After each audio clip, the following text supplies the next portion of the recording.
സർവത്ര ഗോവിന്ദനാമസങ്കീർത്തനം. ഗോവിന്ദ ഗോവിന്ദ.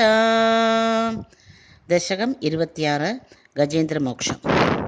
ഇന്ദ്രദ്യുമ്നഃ പാണ്ഡ്യഖണ്ഡാദിരാജഃ ത്വദ്ഭക്താത്മാ ചന്ദനാദ്രൗ കഥാചിത് ത്വസ്സേവായാമഗ്നധീർ ആലുലോകേ നൈവാഗസ്ത്യം പ്രാപ്തം ആദിത്യകാമം. കുംഭോദ്ഭൂതിഃ സംഭൃതക്രോധഭാരഃ സ്തബ്ധാത്മാത്വം ഹസ്തിഭൂയം ഭജേതി ശബ്ദ്വാദേനം പ്രത്യഗാസോ വിലേഭേ ഹസ്തീന്ദ്രത്വം ത്വസ്മൃതി വ്യക്തിധന്യം.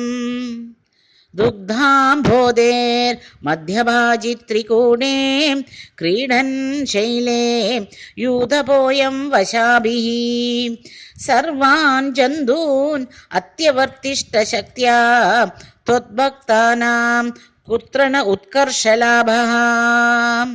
സ്വേനസ്തേംനാ ദിവ്യദേശത്വശക്ത്യാ സോയം ഖേദാൻ അപ്രജാനൻ കദാചിത് ശൈലപ്രാന്തേ ഘർമദാന്തസരസ്യാം യൂഥൈ സാർദ്ധം ത്വത്പ്രണുന്നോഭിരേമേ.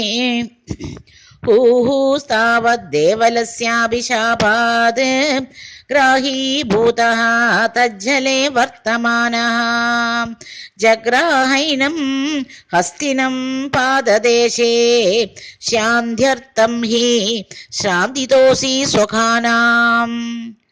ത്വസ്സേവായാ വൈഭവാത് ദുർനിരോധം യുധ്യന്തം തം വത്സരാണാം സഹസ്രം പ്രാപ്തേ കാലേ ത്വത്പദൈകാഗ്രസിദ്ധൈ നക്രാക്രാന്തം ഹസ്തിവർയം വ്യദാസ്ത്വം. ആർത്തിവ്യക്ത പ്രാക്തന ജ്ഞാനഭക്തിഃ ശുണ്ഡോക്ഷിപ്തൈഃ പുണ്ഡരീകൈ സമർച്ചൻ പൂർവാഭ്യസ്തം നിർവിശേഷാത്മനിഷ്ഠം ശോസ്ത്രശ്രേഷ്ഠം സോന്നഗാദീത് പരാത്മൻ. ശ്രുത്വാ സ്തോത്രം നിർഗുണസ്ഥം സമസ്തം ബ്രഹ്മ ബ്രഹ്മേശാധ്യൈർനാഹമിത്യപ്രയാദേ.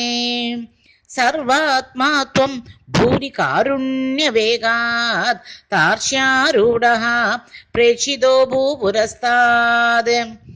നാരായണ നാരായണ നാരായണ നാരായണ നാരായണ നാരായണ നാരായണ നാരായണ നാരായണ.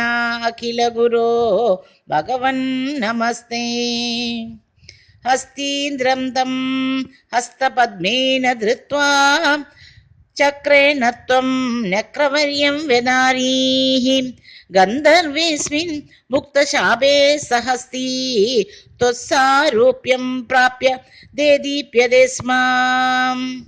ഏതദ് വൃത്തം ത്വാം ച മാം ച പ്രഗേഹ്യോ ഗായേ സോയം ഭൂയസേ ശ്രേയസേ സ്യാദ് ഇത്യുക്തൈനം തേന സാർദ്ധം ഗതസ്ത്വം ധിഷ്ണം വിഷ്ണോ പാഹി വാതാലയേശ. ശ്രീഹരയേ നമഃ. ഗോപികാ ജീവനസ്മരണം ഗോവിന്ദ ഗോവിന്ദ. ശ്രീ പൊന്നു ഗുരുവായൂരപ്പനേ ശരണം.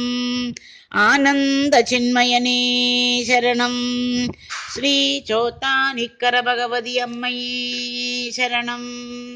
നാരായണ അഖില ഗുരോ ഭഗവൻ നമസ്തേ.